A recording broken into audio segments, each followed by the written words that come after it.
오늘 우리에게 주신 하나님의 말씀 신약성경 야고보서 3장 2절부터 10절까지 말씀입니다. 신약성경 야고보서 3장 2절부터 10절까지의 말씀. 이제 봉독하겠습니다. 하나님의 말씀 경청하십시오. 우리가 다 실수가 많으니 만일 말에 실수가 없는 자라면 곧 온전한 사람이라 능히 온몸도 굴레 씌우리라. 우리가 말들의 입에 재갈 물리는 것은 우리에게 순종하게 하려고 그 온몸을 제어하는 것이라.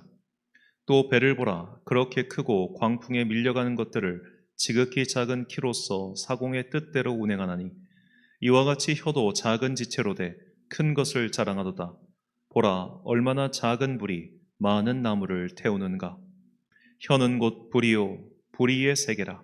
혀는 우리 지체 중에서 온몸을 더럽히고 삶의 수레바퀴를 불사르라니 그 사르는 것이 지옥불에서 나느니라. 여러 종류의 짐승과 새와 벌레와 바다의 생물은 다 사람이 길들일 수 있고 길들여 왔거니와 혀는 능히 길들일 사람이 없나니 쉬지 아니하는 악이요 죽이는 독이 가득한 것이라. 이것으로 우리가 주 아버지를 찬송하고 또 이것으로 하나님의 형상대로 지음을 받은 사람을 저주하나니 한 입에서 찬송과 저주가 나오는도다. 내 형제들아, 이것이 마땅하지 아니하니라. 아멘. 설화에 빠지는 사람들이란 제목으로 하나님의 말씀 선포하겠습니다. 오늘 설교는 제 개인적인 이야기가 참 많이 나오니까 이 부분을 좀 양해하고 들으시길 바랍니다. 어릴 적에 부모님이 저에게 지어주신 별명이 있습니다. 그 별명이 백설공주였습니다. 왜 백설공주인가?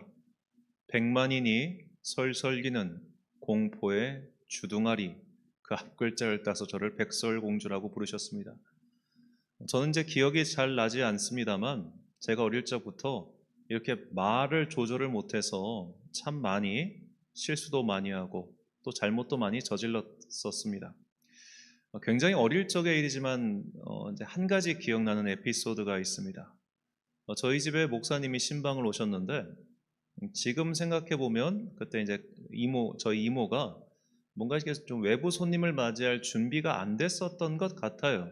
그래가지고 옆쪽 방에 이렇게 들어가시면서 너 목사님한테 나 여기 있다고 말하면 안 돼? 라고 분명히 다짐을 하고 들어가셨어요. 그리고 목사님 오셨다가 나가실 때 제가 목사님한테 그랬어요. 우리 이모 여기 숨었어요. 그래서 엄청나게 혼났던 기억이 납니다. 자, 그렇게 쓸데없는 말을 해서 한번 혼났으면 조금 요 녀석을 조절하면 좋잖아요. 근데 이걸 못했습니다. 참 많이 입 때문에 고생하고 또 그런 일들이 많았습니다. 초등학교 때 선생님 앞에서 입 한번 잘못 놀렸다가 그대로 정말 뺨을 세게 맞은 적도 있었고, 고등학교 때도 또 입 한번 잘못 놀렸다가 큰 싸움이 난 적도 있었습니다. 대학교 때도 마찬가지였습니다. 저는 그 자리에서 제가 무슨 말을 했는지도 기억을 사실 못하는데 한 10년쯤 지났을 때 저희 동기 누나였어요. 그 누나가 저한테 와서 그러는 거예요. 나 그때 네가 한 말 때문에 펑펑 울었다고. 너무 미안한 겁니다. 나는 내가 그 말 한 거 기억도 안 나요.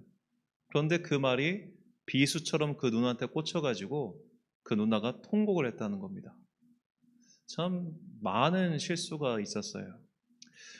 그때 이제 저를 되게 아끼던 형이 있었는데 지금 다일교회 담임 목사님인 정청환 목사님이 워낙 이제 오래 함께 했으니까 그때 그 형이 저한테 그런 말을 했어요.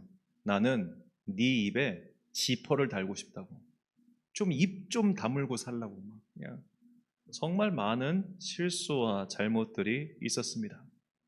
이렇게 입술 조절을 못하면서 좌충우돌하면서 살다가 30이 넘어서 어른에게 혼나가면서 말하는 법을 배우기 시작했습니다. 그때 제가 비서를 했었는데요. 이제 어른 목사님을 모시면서 비서를 하는 동안 저는 이제 기본적으로 좀 말이 많은 사람입니다. 그리고 누군가와 함께 있을 때 이 오디오가 빈다고 하죠. 말없이 가만히 있는 그 시간을 되게 못 견뎌요. 근데 이제 비서를 하다 보면 정말 하루 종일 차 안에 같이 있을 때도 많이 있습니다. 그러다 보니까 자꾸만 그분한테 말을 걸고 이 말 저 말 하는 게 얼마나 귀찮았겠어요. 그래서 어느 날 그분이 저한테 이런 말씀하셨습니다. 야, 나 네 선생 아니야. 나 네 윗사람이야. 그 한마디가 되게 무섭게 다가왔어요. 그래서 그다음부터는 어떻게 말을 해야 상대와 좋은 대화를 나눌 수 있는가를 연구하기 시작했습니다. 달리 말하자면 질문하는 방법을 배우기 시작한 것이죠. 이렇게 말을 해야 상대방에게 좋은 대화를 이끌어낼 수 있는 그런 말하는 방법들을 계속해서 익혀왔습니다. 그럼 그렇게 익혀오는 지가 벌써 10년이 넘었으니 이제는 제가 말에 실수가 없는 그런 사람이냐? 그렇지가 않더군요. 여전히 제 입술에는 독이 있어서 누군가를 상처 입히기도 하고 또 누군가에게 칼을 찌르기도 합니다. 어, 혹시라도 오늘 이 설교를 듣는 분들 중에 저 때문에 상처를 받으신 분들이 있다면 진심으로 사과의 말씀을 드립니다. 자, 이렇게 상대방과 상처를 주지 않으면서 신뢰를 범하지 않으면서도 말을 잘 할 수 있는 사람들이 상담가들이죠. 상담가들의 중요한 덕목은 첫째로 질문이고 두 번째가 경청입니다. 말을 아예 시작하지 않으면 관계가 시작될 수 없기 때문에 그들은 자신도 말을 해야 되는 그런 과제가 있습니다. 그런데 이때 상담가가 자기 말만 하면 상담이 성립될 수가 없지요. 상담가의 말은 상대방의 말을 이끌어내기 위한 말입니다. 즉, 내가 말을 많이 하기 위한 말이 아니라 상대방이 말을 많이 하도록 유도하는 말이 되어야 한다는 것이죠. 그리고 상대방의 말을 유도한 다음에는 말을 끊지 않고 경청하는 자세가 필요합니다.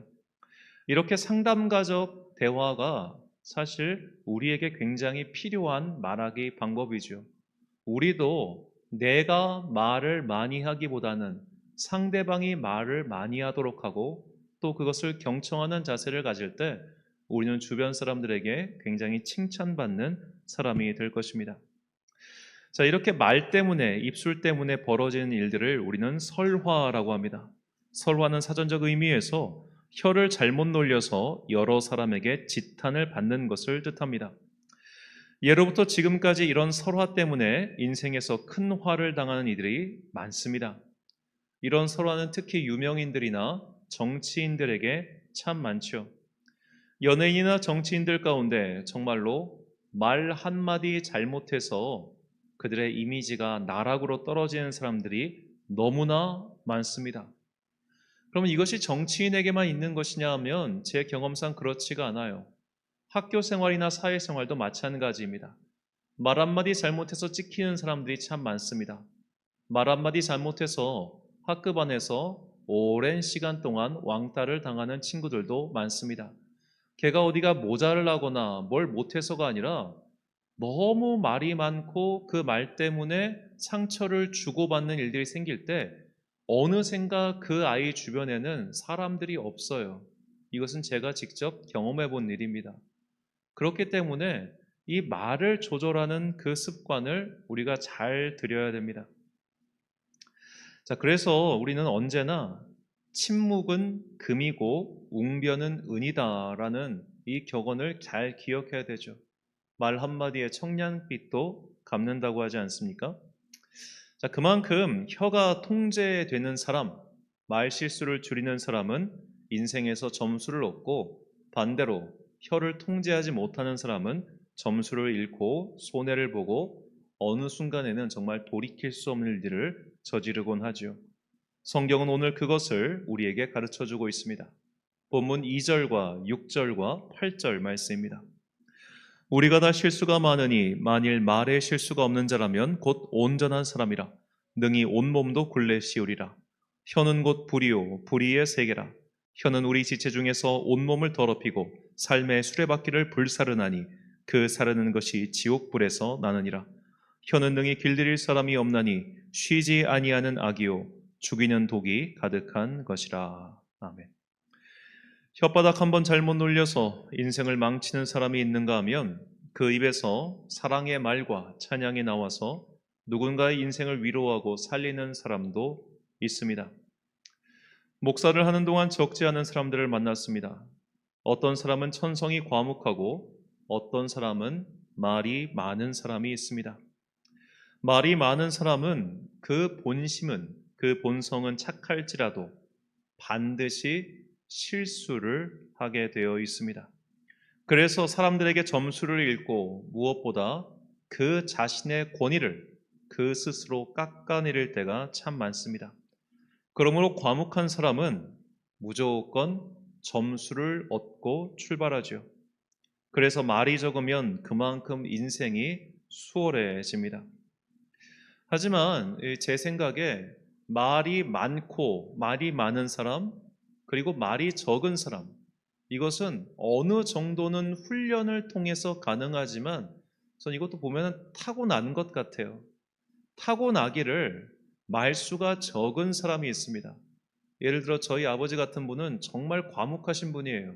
저를 보면 상상이 안 갈 정도로 과묵한 분입니다. 태어날 때부터 말수가 적은 분들이 있어요. 반면에 똑같은 형제인데 형은 말수가 적고 동생은 말수가 많은 그런 경우도 얼마든지 있습니다. 말이 많은 것은 그야말로 천성이고, 그리고 천성 자체가 입 조절이 안 되는 경우가 참 많습니다. 제가 바로 그런 사람이라 그런 분들을 굉장히 이해합니다. 이렇게 입 조절을 못하는 사람은 인생에서 남들이 굳이 겪지 않는 시련들을 참 많이 겪습니다. 우리 성경 잠언은 이렇게 입 조절이 안 되는 사람들이 겪는 시련들을 다음과 같이 말합니다. 좀 많은데 제가 한번 다 읽어보겠습니다. 잠언 10장 19절, 말이 많으면 허물을 면하기 어려우나 그 입술을 제어하는 자는 지혜가 있느니라. 잠언 12장 13절, 악인은 입술의 허물로 말미암아 그물에 걸려도 의인은 환난에서 벗어나니라. 입을 지키는 자는 자기의 생명을 보존하나 입술을 크게 벌리는 자에게는 멸망이 오느니라. 미련한 자는 교만하여 입으로 매를 자청하고 지혜로운 자의 입술은 자기를 보존하느니라. 모든 수고에는 이익이 있어도 입술의 말은 궁핍을 이룰 뿐이라. 미련한 자라도 잠잠하면 지혜로운 자로 여겨지고 그의 입술을 닫으면 슬기로운 자로 여겨지느니라. 미련한 자의 입술은 다툼을 일으키고 그의 입은 매를 자청하느니라. 미련한 자의 입은 그의 멸망이 되고 그의 입술은 그의 영혼의 그물이 되느니라. 자, 다시 한번 이 말 많은 저의 인생에 대해서 고백을 드리자면 이런 잠언의 말씀들을 제가 몰랐을까요? 일찍부터 알고 있었습니다. 수많은 말에 대한 성현들의 말씀도 당연히 알고 있습니다. 말 한마디로 천냥비를 갚고 침묵이 금이며 그런 격언들을 당연히 마음속에 새기고 있었습니다. 그런데도 입 조절을 못해서 화를 당한 적이 한두 번이 아닙니다. 그렇다면 우리는 어떻게 해야 생각 없이 말을 놀려 화를 입는 것을 줄일 수 있을까요? 저 자신을 비추어 볼 때 이렇게 말실수가 많은 사람들은 일단 두 가지인 것 같아요. 첫 번째로 내가 말이 많다는 걸 본인이 모릅니다. 그러니까 내가 지금 어떤 사람인지를 잘 몰라요. 자, 두 번째로 지금 내가 한 말이 상대에게 어떤 영향을 끼치는지를 모릅니다.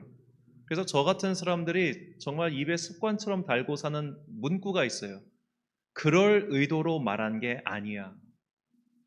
내가 지금 한 말이 저 사람에게 어떤 영향을 미칠지를 자기도 모르기 때문에 이런 말을 굉장히 많이 합니다. 그럴 의도가 아니었어. 사실 아무 생각 없이 내뱉은 말인데 그것이 푹푹푹 누군가를 찌르는 칼이 될 때가 너무나 많다는 것이죠. 그럴 의도가 없었는데 다른 사람들은 그 말을 다른 식으로 받아들이고 또 해석하기에 구설수에 오르고 설화를 입게 되는 겁니다. 그래서 정치인들의 모든 말은 다 그럴 의도가 아니었지만 상대방이 그렇게 해석함으로써 이런 일들이 벌어지는 것이죠. 그러면 누구 잘못입니까? 내가 한 말이 어떻게 해석될지를 결국 고려하지 못한 자기 잘못입니다. 입술에 지퍼를 채워서 아이의 말을 적게 할 수 있다면 모를까? 나의 말 때문에 이런저런 사건이 반복해서 일어난다면 적어도 두 가지는 꼭 기억해야 됩니다. 말실수를 줄이기 위해서 우리는 첫 번째로 TPO를 생각해 봐야 돼요. 때와 장소와 상황을 가려가면서 말하는 방법을 배워야 한다는 의미입니다. 예를 들어 장례식장에서는 장례식장에 어울리는 말이 있고 결혼식장에서는 결혼식에 어울리는 말이 있으며 자녀에 대한 말은 자녀에게 어울리는 말이 있습니다. 제가 아직도 기억나는 또 말실수가 그 장소와 상황까지 다 기억하는데 대학교 때 식당에서 그때 좀 결혼을 일찍 하신 선배가 있었어요. 그때 그 선배가 이 자녀 이름을 어떻게 지으면 좋을까 그렇게 밥 먹으며 얘기하다가 제가 실수로 어떤 말을 툭 던졌는데 그 선배 표정이 싹 변하는 겁니다.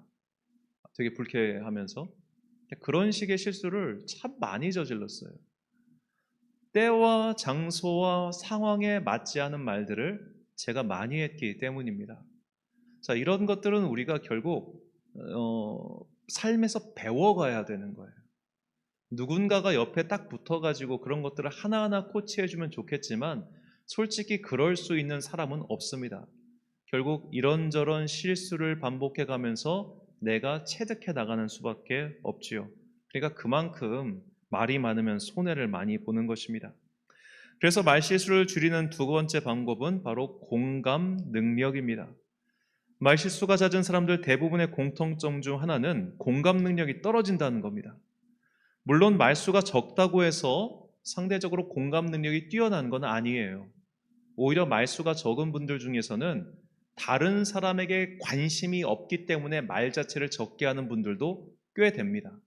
하지만 분명한 것은 우리가 사회생활을 하면서 경험이 쌓아가면 쌓아갈수록 저 사람이 지금 이런 상황, 이런 상태이니 내가 이런 말을 해서는 안 되겠다라고 하는 상대방을 배려하고 생각하는 능력을 조금씩 갖추게 됩니다. 어린 시절에는 이것이 다 누구나 부족하지만 나이가 들면서 이런 것이 생겨야 돼요. 그래서 우리가 어린아이의 말실수는 조금씩 용인을 해주지만 이런 것이 성인이 될 때까지 고착화되면 그 사람은 아유 쟤랑은 같이 뭐 못하겠다 이런 식으로 소위 말해 손절하는 사람이 되는 것이죠. 내가 말이 많다는 것을 자각했다면 우리는 공감 능력을 키우는데 주력해야 됩니다. 제 생각에 공감 능력을 키우는데 가장 좋은 방법 중 하나가 심리극, 즉 사이코 드라마라고 생각합니다. 이 사이코 드라마는 오스트리아 출신의 심리학자 자콤 모레노가 개발한 방법인데 그는 당시 프로이트 교수의 수업을 들으면서 당신은 다른 사람의 꿈을 분석하지만 나는 다른 사람들에게 꿈을 심어주겠다라는 그런 광호한 말을 하기도 했죠. 사이코 드라마는 여러 가지 상황을 조성해가지고 내가 저 사람이라면 이때 이런 말을 하겠다. 혹은 나는 이런 상황에서 이런 말을 하겠다. 그런 일종의 상황에서 역할을 부여하는 거예요. 그래서 궁극적으로는 이 말하는 사람의 내면에 있는 그 깊숙한 말을 끄집어내는 것이 목적입니다. 그렇게 해서 그 사람을 치료하는 일종의 정신질환을 치유하기 위한 방법인데 이 사이코 드라마의 기법 자체가 굉장히 좀 그 상대방의 상황을 공감하기에 참 좋습니다. 물론 이것은 굉장히 전문가의 지도를 좀 받아야 되는 방법이긴 하고 또 우리나라에 사실 이 전문가가 몇 명 없습니다.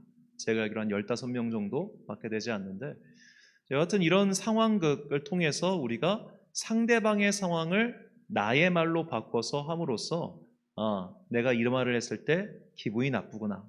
내가 이런 말을 하면 저 사람이 이런 상처를 받겠구나라는 것을 조금씩 훈련해 가는 것이죠. 저는 제가 말실수가 많고 제 말 때문에 상황이 악화되는 것도 많이 겪었습니다. 또 제가 한 말로 인해서 누군가가 상처를 입고 또 그와 관계가 끊어지는 겪었습니다. 그런데도 나이가 마흔이 넘어서도 이런 말실수가 여전히 적지 않습니다. 제가 남에게 들은 말들 중에서 가장 크게 와닿았던 말이 너는 왜 이렇게 본때 없이 자란 사람처럼 말하냐라는 표현이었습니다. 처음에는 그 말을 못 알아들었습니다. 본때 없이 자랐다. 이게 나중에 국어사전을 보니까 보고 배우지 못한 사람처럼 말하냐라는 의미였습니다. 저희 부모님은 두 분 다 말수가 많은 분들이 아닙니다. 오히려 제가 봤을 땐 적은 분들입니다. 그런데도 제가 태어나길 이렇게 태어났어요. 그러면서 참 많은 실수를 저질렀는데 이런 것이 누군가에게는 야 본때 없이 자랐다. 그런 평을 들을 만큼 참 많이 실수했다는 겁니다. 근데 이 말을 잘 생각해 보면 이런 것도 될 것 같아요. 말을 교정하고 말을 바꿔가는 건 부모가 해줄 수 없는 영역이라는 겁니다. 이거는 결국 당사자가 자신의 상태를 자각해 가면서 계속해서 고쳐 나가야 되는 그에게 주어진 인생의 과업이라는 것이죠.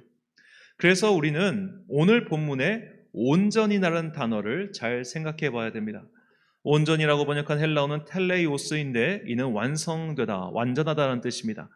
이 단어는 시간과 끝을 뜻하는 텔로스의 변형이지요.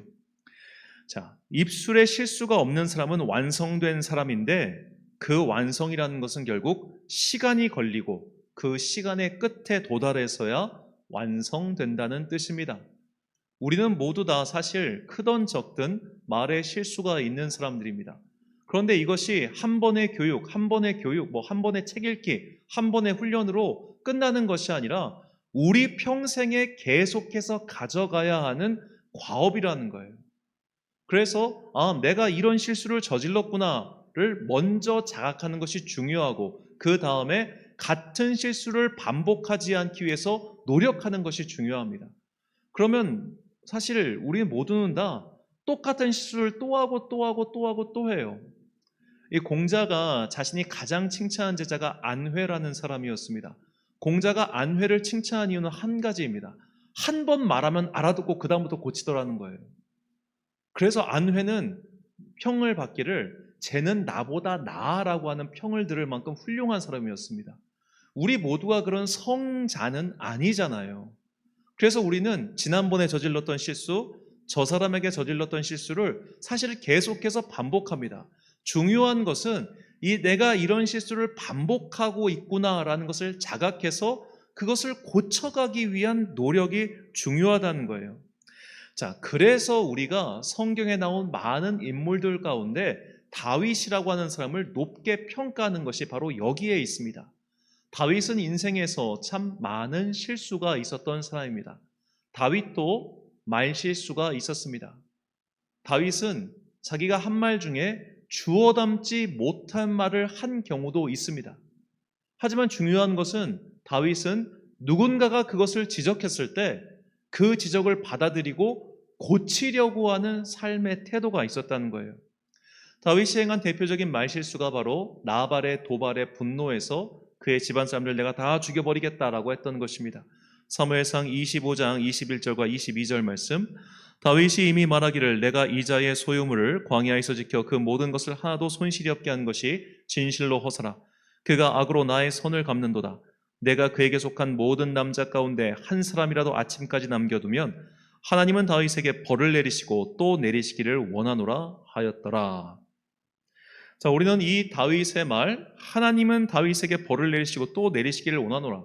이것은 일종의 하나님께 대한 맹세와 다름없지요. 하나님, 제가 이것을 지키지 못하면 저에게 벌을 내리세요 라고 말하는 일종의 과장법이나 다름없습니다.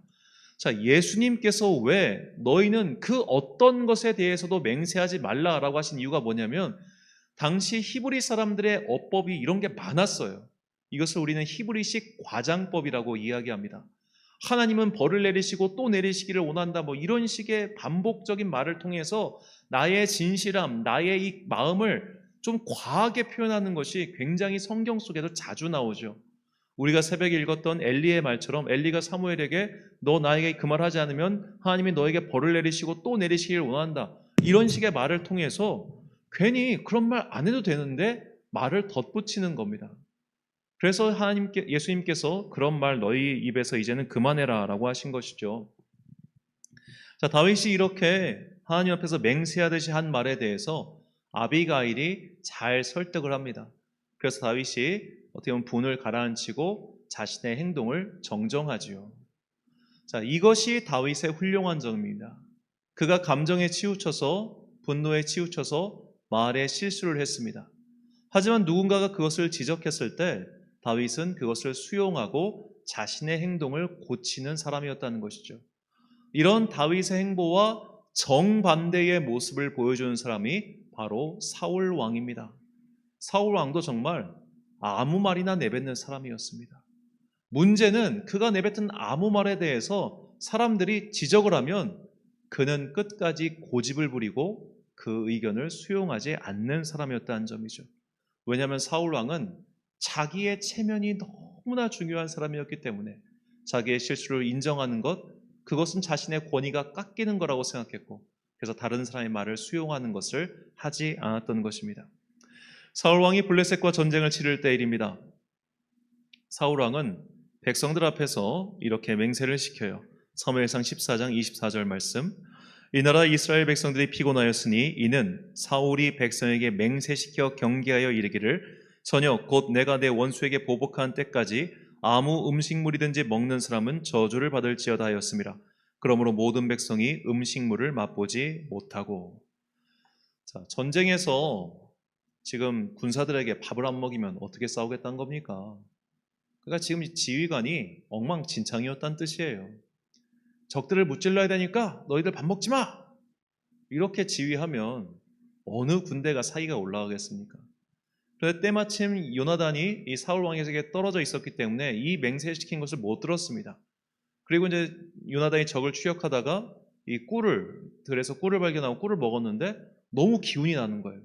그래서 이게 막 먹고 있으니까 군사들이 와가지고 어이 왕자님, 지금 왕자님 아버지가 우리 맹세시켜가지고 아무것도 못 먹고 있는데 이러면 안 돼요.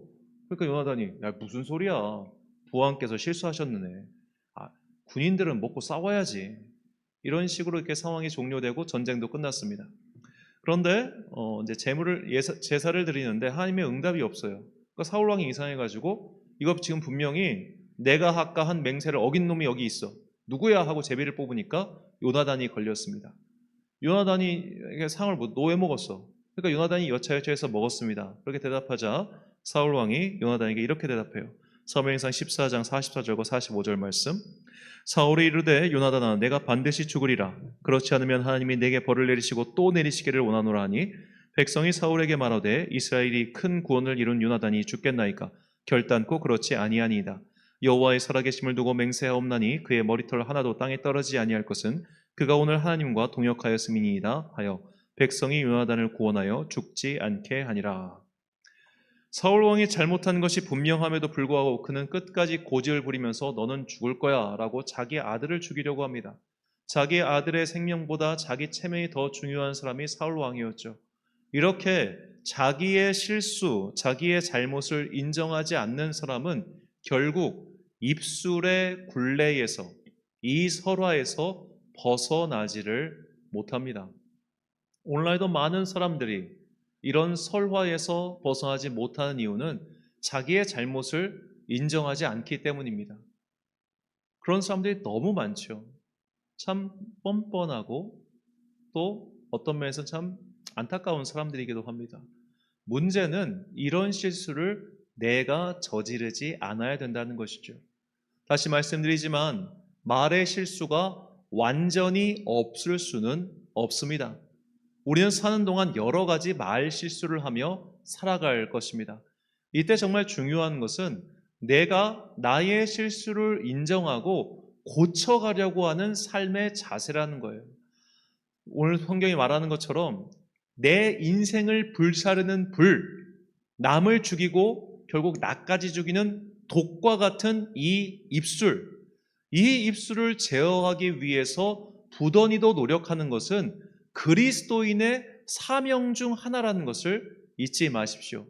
예수님께서는 우리가 실족하게 하는 일이 없을 수는 없지만 형제를 실족하게 하는 사람은 벌을 받게 될 것이다. 안타깝다라고 말씀하셨죠. 우리의 입술로 인해 형제를 실족하게 하는 일이 없을 수는 없을 겁니다. 특히 저와 같이 이 입술을 직업으로 삼는 사람들은 어쩔 수 없이 그런 일들이 분명히 벌어질 겁니다. 하지만 중요한 것은 그런 것들을 지적받았을 때 그 다음에 그 일이 반복되지 않기 위해서 노력하는 겸손한 자세예요. 우리가 이런 자세를 가지고 항상 하나님께 다음과 같은 기도를 드리며 살아야 됩니다. 시편 141편 3절 말씀 우리가 잠목소리를 읽겠습니다. 시작. 여호와여 내 입에 파수꾼을 세우시고 내 입술의 문을 지키소서. 아멘. 시편 기자는 자신의 인생이 답 없는 인생, 설화에 빠져 스스로를 태우는 인생이 되지 않기 위하여 이렇게 기도할 것을 우리에게 권면했습니다.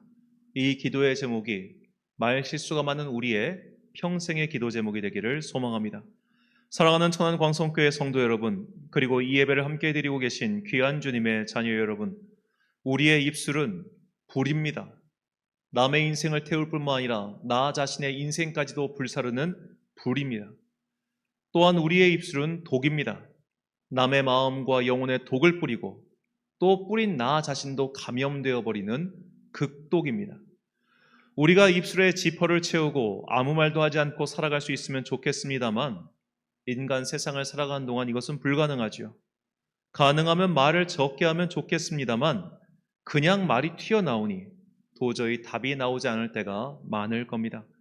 결국 답은 하나입니다. 우리는 우리가 저지른 실수를 통해서 고쳐나가야 됩니다. 어떻게 하면 좋을지를 배워야 합니다. 잘못을 저지르는 것은 어쩔 수 없으니 조금씩 수정해 나가야 합니다. 내가 실수가 많다는 것조차 깨닫지 못한다면 그때부터는 답이 없는 겁니다. 우리는 모두 크든 작든 말 실수가 있다는 것을 잊지 마시고 항상 하나님께 내 입에 파수꾼을 세워달라고 기도하십시오. 이것은 하루아침에 되는 일이 아닙니다. 평생에 갖고 가야 할 숙제입니다.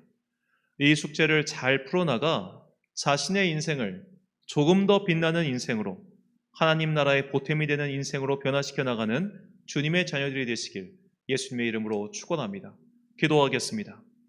사랑과 은혜가 풍성하신 아버지 하나님, 우리는 참으로 입술을 제어하지 못하는 자들입니다. 우리의 평생의 과업과 같은 이 입술을 제어하는 훈련을 지금부터 매일매일 조금씩 해나가는 진실한 주의 자녀 되게 하여 주옵소서. 또한 항상 입술에 대한 기도를 멈추지 않은 자녀 되게 하여 주옵소서.